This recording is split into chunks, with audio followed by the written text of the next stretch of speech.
Hey, Hello. how are you, Noky? I'm very well, thank you. How are you?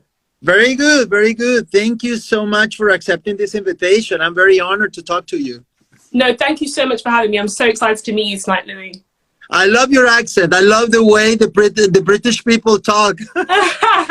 Thank you so much. But I love your accent too. I used to learn how to speak Spanish when I was at school, so I absolutely love the Spanish accent. Really? But any phrase that you wanna say in Spanish to the audience here in America? Me encanta visitar España. Hey! So you have to come. You have to come not just to Spain. You have to come to Mexico, Colombia, Miami. Puerto Rico, Miami. All of the South America. I've never been to South America before, and I love to travel, so I have to come one day. You will love to come to South America because everything is so well. It's my land. And the weather as well. That's what I'd want to go for. Yeah. Thank you very much for being here. So tell me a little bit about Noky, because reading in your bio, you have a lot of experiences in short period of time in your life. You were born in Zimbabwe. You grew up in Great Britain. You are a chemical engineer.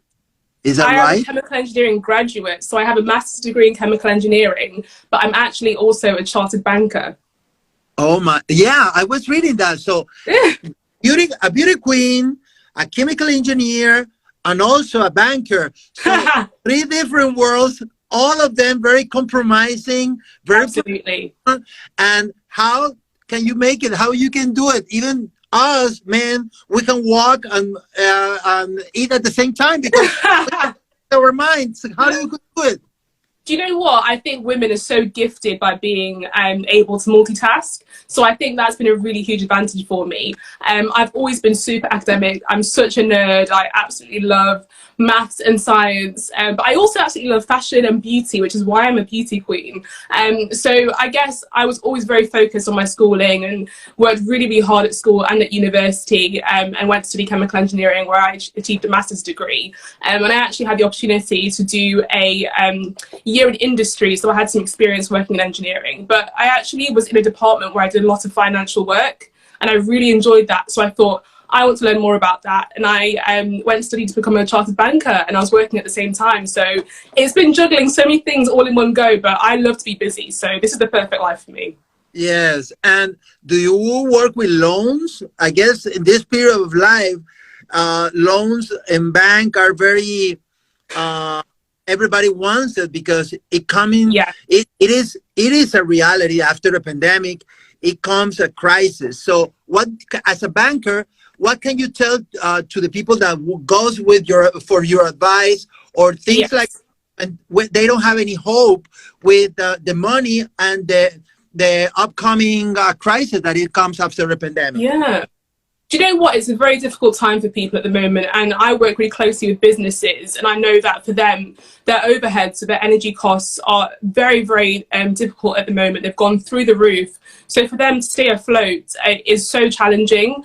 So what I'd advise is to really try and look at where you can reduce your energy costs. Even individuals, not just businesses. I think reducing energy costs not only helps you in your pockets, but it's also good for the planet. So you're killing two birds with one stone. It's something that's, I think, really advantageous and great to do. So I think this is a really great opportunity to review the energy usage that you had day to day and see what you can do to squeeze out some of that expenditure. But I do agree, it's a very, very difficult time right now. So I really do feel for everyone.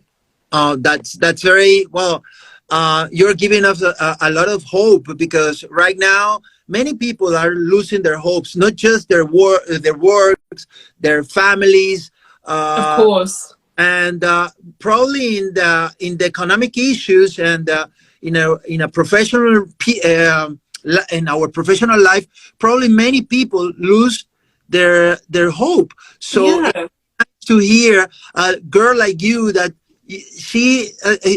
you're working all the time, you're busy all the time, that you can be as busy as you can and put it in practice all your dreams to make it true. Yeah, absolutely. I think my return to pageantry was really inspired by the pandemic. It was a time where we didn't have the opportunity to pursue our dreams like we would under normal circumstances. So I was so motivated to find something to reinvigorate my life and find motivation and drive again. So I think it's a great reminder for us to just pursue our dreams, and no matter how busy things get, you'll always find something to enjoy and make you happy. So it's worthwhile being busy if you can find something that you love being busy doing. Let's talk about your other career as a chemical engineer. Yes. And I think any type of engineering is very hard. It requires Definitely. A lot of studies. How that career is helping you in this pageantry world, in this pageantry journey, because you have to be very, you need to have a very huge compromise being a beauty queen, but also the discipline that gives you a career like that probably gives you the tools that maybe the other girls doesn't have and you have. Yeah, do you know what? I think being academic has served me so well in the pageant world.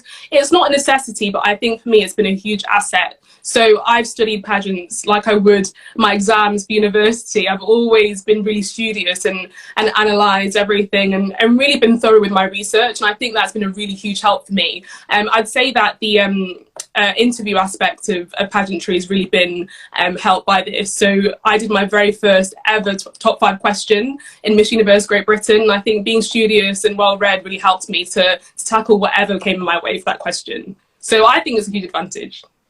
And yeah, definitely is an advantage. But talking about research, did you already research your potential rivals, but also your potential sisters?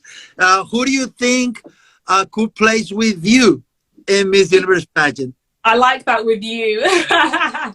Do you know what? The ladies that have come up so far have been absolutely fantastic. And I think we all know that Miss Universe really does attract the best of the best in every country. So it's difficult for me to choose at this stage, but I think what the ladies are doing right now is just absolutely fantastic with the advocacies in their countries. So I'm really enjoying following their journeys, but also it's important to focus on my journey as well and make sure that I'm not intimidated by what other people are doing. I think that's a really important part of pageantry. I think we all bring so much to the table.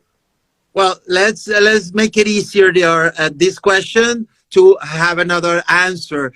Did you already talk with some of them? Do you have something in particular that you want to share about this sisterhood that is born before the pageant in the group chats and things like that? Did you already have different chats with them or more personal with them?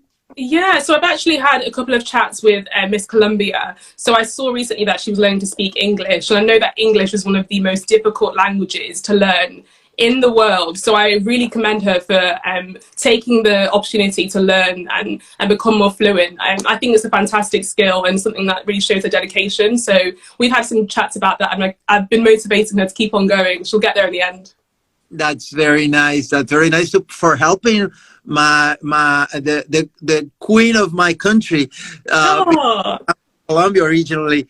But anyway, and tell me a little bit about the advice or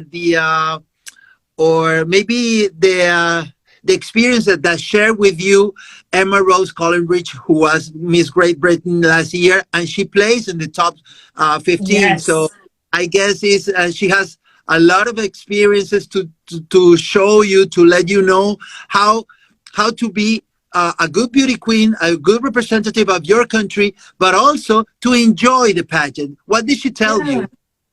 So do you know what? Emma has been so supportive of my journey. Even throughout the Miss Universe Great Britain weekend, she was giving me advice along with the other girls. So she really has supported me from before the moment I was crowned. And I actually had a chance to speak to her on the phone. We were speaking for almost 3 hours on the phone because she obviously has so much to share with me as someone who did so well at Miss Universe, and I'm really keen to absorb as much advice from her as possible. And this weekend as well, I had the pleasure of having a brunch with not just her, but 6 other former Miss Universe Great Britain queens. So I've had the opportunity to learn so much. But I think what I've learned from Emma is to just really go for everything, say yes to every opportunity, and be positive and kind throughout my experience, and just be authentic. Don't compromise my morals and my authenticity when it comes to being competitive. I can be both competitive and kind at the same time. And I think Emma's a real great example of that. So I've learned so much from her, and I'm excited to learn some more. We'll be definitely spending some more time together in the lead up to Miss Universe. That's very nice. And I have been in Great Britain, in London. How about you? Yes, yes, I love it. I love it. I have been in Scotland, whatever. Oh, and I have seen a lot of beautiful girls there. yeah. And I can understand why Great Britain doesn't have any Miss Universe. Why do you think your country doesn't have any Miss Universe? That's a really tough question, because you're right. We have not just beautiful women, but such well-accomplished women who have so many talents and so much to offer, and we can really learn so much from them. They're great role models. So it's a really, really puzzling question. But I think one thing that just stand against is that Great Britain as a country are not as keen on pageants as other countries, which is a huge shame. So it's part of my duty as Miss Universe Great Britain to be somebody that changed the perceptions of the British public about what Miss Universe is all about. So I've already been doing that in the press, trying to promote a different side to what beauty pageants are compared to what they used to be in the past. So I'm hoping that will build the popularity of pageants in the UK and show people that they're positive, and hopefully we'll have more fans who can support us on our journey more, and we'll have more sponsors to help us elevate at Miss Universe, because I really believe we can do it. We are a very, very strong country. You are a great speaker. You're beautiful. You can be the first from Great Britain. Why not? Oh, I would hope so. I'm really working so hard. Honestly, I think we can do this. I've got so much faith. But I know a little reason, maybe one reason, because Great Britain doesn't have a first Miss Universe. You know what it is? Share it with me. Because you have the famous queen all over the world. No one wants us to upstage Queen Elizabeth. That's not allowed. You're right. She is the true queen, the truest queen of them all. We're so lucky to have her. You know what? I love the way she handled it. In a very elegant way, the circumstances, difficult and happy circumstances in their life, like part of every Britain people life, families. What do you think about the Queen Elizabeth and how she handled all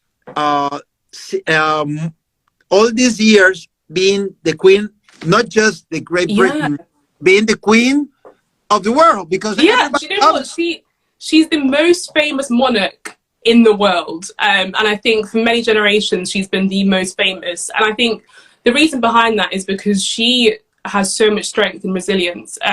Just last year she lost her husband, and she was able to demonstrate that she's a compassionate person, and she's very humble, because the rest of the public at the time weren't allowed to attend funerals for close family members because of COVID regulations. And she herself actually followed that rule and was the only person allowed in the funeral of her own husband. So I think that shows that she's a great example to the public and sticks by her word. And she really does understand when it's time to be humble and not wear all the extravagance of the crown. So I think she's a great role model to all of us, really, not just other royal family members. She really does uphold so much duty as well, so she gets involved in so many different organisations, and her family as well are encouraged to do the exact same. So at work I actually volunteer for a charity called the Prince's Trust, which is owned by her son Prince Charles. So I think she's shown such a great example, not just of the work that she can do, but the power that her son has to make a difference, and then how we can also make a difference through their family. So she's such a great example to us all, and I think we can all learn so much from her and contribute to her hard work. Yes, a social work. I think that the social work that is doing Queen Elizabeth, Prince Charles, and Duchess of Cornwall. Yeah, exactly. I think they're great. Everybody can see them as an example. You, as a British girl, what do you think could be the best example as a family that they are? They're handling the situation that is leaving the Duke of York, or the interview that said Meghan Markle to Oprah Winfrey. Yeah. What can you tell me as a young British girl? How do you see those situations as a regular family that expose things that maybe you don't want to deal with it? Yeah. Do you know what? It must be so difficult because I think every family has its situations that aren't so conventional and that you might not want to share with the world, but for them, they don't have the choice. It's in the public interest to learn these things, and they're out there in the media. I think it's good for us to know these things, especially the situation around Prince Andrew. So I think it's right for them to allow us to have the truth and insight that we have. So I think it was right for him to do that interview because he has to answer for his crimes, or his alleged crimes, should I say. But at the same time, I can completely understand how difficult it must be for them as a family. But I think it's great that they've been honest and open with us, that they're just a normal family like everyone else. They have their own situations that they have to deal with. So I really applaud them for handling that with grace. I had an interview with 4 or 3 months ago before the Jubilee of the Queen, with a cousin of her in New York City. Oh, wow. Yeah. I'm a journalist. You're rubbing shoulders with the real royalty. And he was absolutely mad about telling me, because I asked him about what did they family say inside, not just on the media, inside the declarations that Meghan Markle did to Oprah Winfrey. And he said that that's absolutely false, absolutely a lie, that she suffered racism inside of the royal family. He doesn't understand how she said that. What do you think about that? Because maybe looking outside, you could say, well, maybe she's an actress, she's an American. But I think racism right now and in Great Britain doesn't exist. I don't know. I'm asking you, what do you think about that? I think despite the fact that we've come so far in terms of racism all over the world, not just in Great Britain, unfortunately racism still does exist. And I can attest to that as Miss Universe Great Britain. Representing Great Britain as a black woman, I myself experienced racism. So I am encouraged to believe Meghan Markle, and I think we should believe people when they say that they've been victims of racism. I think one thing that's difficult about racism is that sometimes people don't understand that certain words or certain actions are racist. So despite the fact that Meghan, that the royal family insiders say that Meghan hasn't been a victim of racism, maybe they don't actually understand how that racism has manifested itself. So I'm inclined to believe Meghan. I really do support her, and I think she's a great role model and advocate for everyone, not just black women. So yeah, it's a difficult one. There's always going to be so many different sides of every story, and it's difficult to unpack everything. But I think it's important that we listen to what she has to say and really reflect on our own experiences and how we treat other people, and see if we might have treated somebody in a way that they might not have liked, but without actually understanding that it was racist at the time. I understand completely your point, but in this globalized world, we can see a girl from Colombia that is blonde, Latin girl, and I have seen a girl from Belgium, beautiful black girls, or from I don't know, from Holland, with as like an Asian girl. So we're in a globalized world. Do you think it's a matter that the lovers or the haters of the pageants or pageantry, they are against a girl that doesn't represent the majority? Do you think it's an issue? In your case, you're telling me that not everybody was pleased about your election, even though you're smart, you're beautiful, doesn't matter. So what do you think about that? What do you think that we can do as a audience of the pageant? We can accept, or we can deal, and we can love the girl that represent our country. Doesn't matter.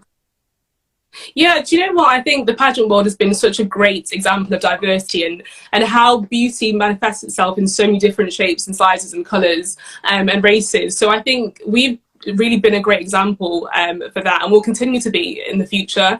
One of my favourite Miss Universe winners is Zosie, and I'm sure you can understand why. She's someone who really represents me as a Southern African. She's so natural and her true, authentic self, and I think she's a good example of how we should really embrace people who come to the table as their true selves. In Great Britain, we've been really fortunate in the last 6 years. We've had 3 Black winners, and I think that's a great example to show that we can represent this country with absolute pride, and we can really do well as well. Both of our previous Black winners actually placed at Miss Universe, so it goes to show that we have so much to offer and we have so much talent in this industry. So I think what we do in pageants should really be an example for other industries outside of the pageant world, to show that you can really represent this country and other industries as a Black woman or as a minority, and do it really well and do it with pride as well. I'm really proud to represent Great Britain, so I hope that people are proud to have me representing them as well. And I have to say, the vast majority of people in my country have been so positive, so positive. So I'm not complaining. I'm happy to ignore the haters. I will easily ignore the haters, and I think I'll just continue enjoying my experience and not worry too much about the haters. It's fine. And definitely they have to be very proud of you. You're such a great speaker. You have a story. I bet you have a beautiful story. Tell me a little bit about your first memories. Tell me about Zimbabwe. Tell me a little bit about the migration, because we are in a migrating world, and the people maybe they leave their own countries because they don't find, or they find another good opportunity some other place. Tell me a little bit about your story. Yeah, do you know what? You're right. There's so many opportunities in this world, and it's so fortunate that I had the chance to come to Great Britain and discover new opportunities. So I actually moved at the age of 4, so I had barely any memories, as you can imagine, as a 4-year-old. But I've got so many amazing photographs that my parents have taken over the years, so I can look back at holidays that I took to Victoria Falls, which is one of the most beautiful places in the world, and Zimbabwe's landmark. Some people will know that there's a little bit of debate as to whether Victoria Falls is in Zimbabwe or in Zambia, because it sits on the border, but I'll tell you and everyone that's watching that it's actually in Zimbabwe. So I know that I got to see some beautiful places, spend a lot of time with my grandparents. So I actually lived with my grandparents for the last year that I was in Zimbabwe, whilst my parents started the move to the UK. And then eventually my sister was born, and then we all moved together to the UK. So from the age of 4 onwards, I've been here, and I felt so welcome. But I'm so proud of my past and where I've come from. My parents actually started studying.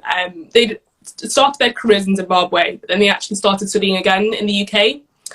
So my dad achieved his master's degree, and then my mum started a new career in nursing. And now they're so successful. My dad works as a business advisor, and my mum lectures mental health nursing. So I've had such a great example and such amazing role models in my parents, as people that are so hardworking and so dedicated and will take every opportunity.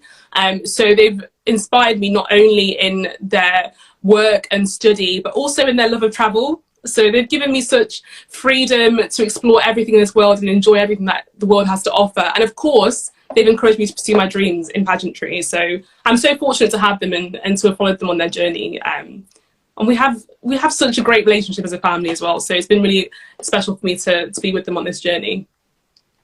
Tell me your first years. Well, you came to UK when you were 4. How was those first years? Well, I guess when you start a new school, it's always difficult. When you start in some other places, it's difficult. But when you are in a continent and you go to another continent and start a new life, I guess it wasn't the best days. How do you remember those days? Oh yeah, it's so difficult. I was really lucky that we actually spoke English when I was at nursery, so I could speak English, but as you'll know, speaking English with an English person is very difficult to speaking English with a Colombian person. So when I got here, I had to learn all the different slang and the different dialects, so it was so tough for me. And I'll actually tell you one story that I remember, which is a bit of an embarrassing story, but it's quite funny looking back now. So when I was in nursery, the bathrooms, you could go into any bathroom that you wanted to. So I just assumed when I got to school in the UK that you could do the same thing. But I walked into the boys' bathroom because the girls' bathroom was full. So I thought, oh, at my old school, I could just go into any bathroom. So I walked in, and of course, everybody laughed at me. So I was the new girl who'd walked into the boys' toilets. It was so embarrassing. I'll never live that story down. I barely ever tell anyone, so you're lucky I told you the story today. Noky, tell me a little bit about your name. Your name is very, Yes. is that the complete name or is No, a simplified name? Tell me a little bit about your name. so that's actually not my full name. You're right. So Noky's a nickname which I was given when I actually moved to England. So my full name is Nokotaba, or if you say it in my actual accent, it's Nogotaba. So I've changed the accent a little bit to make it a bit I easier for the English to pronounce it. Nobutab, I love it. I love it. Thank What? you. So the name actually means mother of happiness. So hopefully I radiate my name and I'm true to the meaning. But I absolutely love my full name so much. So I've kept it on all my official documentation. I use my full name. It's no secret. I just use Noky just to make it easier for people to read because it's quite a long name, my full name. But yeah, it's such a great name. And my sister actually has a very similar name to me, which confuses quite a lot of people, but I think it's lovely. So her name is Nokakanya, and it means mother of light and brightness. So I think we have beautiful names. I love them. Well, reading in your bio, well, I was very surprised about your career, your work, and but even though you are not new in pageantry, you I'm went not. to Miss Grand, and you have that experience that obviously you're bring. Well, it makes you that experience make you win the crown of Miss Great Britain, and you're Yeah. given taken to Miss Universe pageant a little bit more of tools to follow the steps of Emma Rose because she did Yes. great last year. And I guess this experience that you have in pageantry are bringing you the examples to how what you can repeat and why you don't have to do it again. Tell you learn to repeat and what definitely you won't do it again in Miss Universe pageant that it was a lesson learned in your experience, your previous experience in pageantry. Yes. Yeah. So do you know what? I think I went to Miss Universe. Sorry, I went to Miss Grand International 5 years ago now.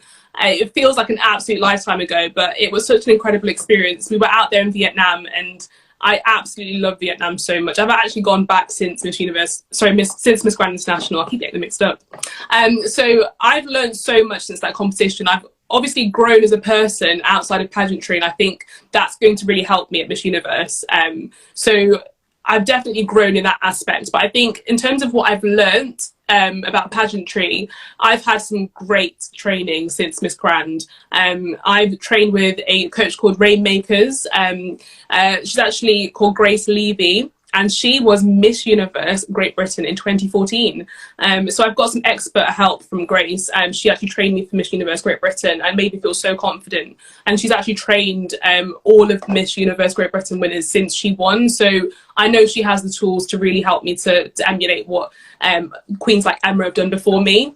So I'll be training with Grace very, very rigorously in the lead up to Miss Universe, which I didn't do so much in the lead up to Miss Grand actually, because I was so busy with my studies. But I'm really lucky now that I have that support behind me. In terms of what I won't take from Miss Grand is definitely my makeup skills. My makeup skills have improved massively since then. Thankfully, I've had some great practice. So I think I'm doing a lot better now. I did my own makeup tonight. So yeah, that's what I won't be taking back with me this time around. And tell me about your preparation because here in Latin America, many countries in their national directions, they're just they just let the girls be prepared for the pageant at least 6 months. Yes. But interviews with girls that are represented, I'm representing countries in Asia, in Europe, and you girls, you guys are still working, and the period of time to be preparing and get ready for the pageant are in their free time.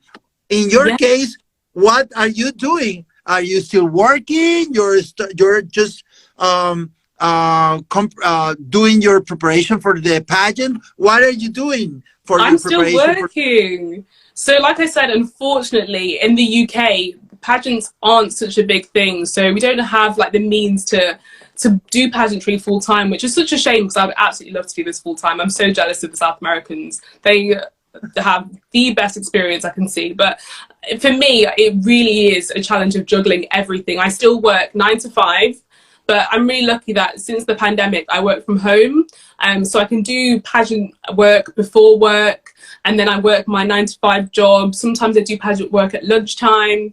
And then tonight I actually went for a run just before this interview. So it's really a case of cramming everything in that I can. So I'm fortunate to have sponsors that are really helping me out with making things a bit easier. I've got people helping with my social media as well. So it's really a team effort to make everything work. But I do wish that in pageantry in the UK, we had that little bit of extra time. How long do you exercise? How long in a week or in a day do you do your runaway? To pick your clothes. It's very important to have your evening gown, your national costume. How are you handling that? Yeah, it's honestly it's a difficult task, but I'm enjoying it. So in terms of exercise, I love to run, which is not very popular in terms of exercise, but for me, I really enjoy running. There's a great app that has been developed here in the UK, which I don't know if it's available abroad, but have a look for it after. It's called Couch to 5K, and it's having someone running with you in your earphones. So I really enjoy using that app to keep me fit. So running is really my favourite form of exercise. So I run a couple of times a week to kind of keep on top of everything. And then I love Pilates as well. I've recently got into Pilates, so that's been really helpful for me. In terms of my gown, so I actually work with a stylist in the UK called the Pageant Stylist. So she's helped me to research gowns from different periods so I can see what cuts I like and what colours I like. So we're approaching dress designers to... How you visualize yourself on the stage of Miss Universe in terms of colors and designs? Oh, do you know what? I'm so indecisive. So I've still not pinpointed exactly what I want, but I definitely want to bring colour to Miss Universe this year. Oh, that's very nice. Reading in your bio at the beginning of this conversation, you told me that you love to travel, and you you have been in Asia, you have been in some other in Australia. Yes. Place in particular that you wanna be for the first time, or do you told me that you wanna go back to Vietnam, but there is another place in the world that called you the attention and definitely you wanna get there? So there's one country that I have on my bucket list at the moment, and it's Japan. So I have been there 3 times. Really? You'll have to give me tips when I finally book the trip. What's your favorite? You know what? One of the best places all over the world. One of the best places in the world is Japan. It is like, the people is so calm, so educated, so beautiful. The food is delicious. That's why you are not just like a country. You are like in another planet. Oh, do you know what? The food, Japanese food is my favorite food on this planet. I absolutely love sushi, gyozas, everything. So for me, the food would make it perfect alone. But I know I've heard such good things about it. So it's nice to hear that you agree and you've got a good review of it. But I'll definitely have to come to you to get some advice when I book that trip. Yes, definitely. I will give you the best advice to get there because I have been there 3 times. Oh, and wow. You grew up in Great Britain. Yes. And definitely you have a lot of beautiful things and places to go. If you have the opportunity to take a person that is a tourist for the first time to UK or Great Britain, what would you do with that people? Definitely you have to take him to a tea, to have tea, because I love that. Afternoon tea is the best. Yes, I love it. But definitely, what do you want to do with a person that is going to Great Britain for the first time? So I would definitely bring them to my home city, which is not a very well-known city. It's very, very small, but it's so, so beautiful. So everyone is knows about London and what London has to offer. It's a busy and exciting city, but where I live is a lot more quiet and rural. So there's so many beautiful fields and places to go hiking. So the area is called the Peak District because there's lots of peaks from the mountains and hills to climb across. So I'll definitely bring you to my home city. And we actually have a lot of very old castles as well, which are so beautiful. And I'll be definitely sharing the scenery around my home city a lot more in the next couple of months and lead up to Miss Universe. So I'll definitely bring you here. You have to come and see Derbyshire when you come to the UK next time. Noky, it has been a pleasure talking to you and to meeting you a little bit more. This beautiful, smart, professional girl from thank you. Britain to the next Miss Universe pageant. Thank you for everything that you told me, everything that you share, and as a not just a professional young girl, just like a human being that is definitely is going to give you big steps in Miss Universe pageant. Thank you for this time. Thank you. Thank you so much for having me. I've enjoyed this chat so much, and I hope we get to chat again after Miss Universe. You're so lovely and welcoming, so I can't wait to see the conversations that you have with the other contestants in a couple of weeks. Yes, thank you very much.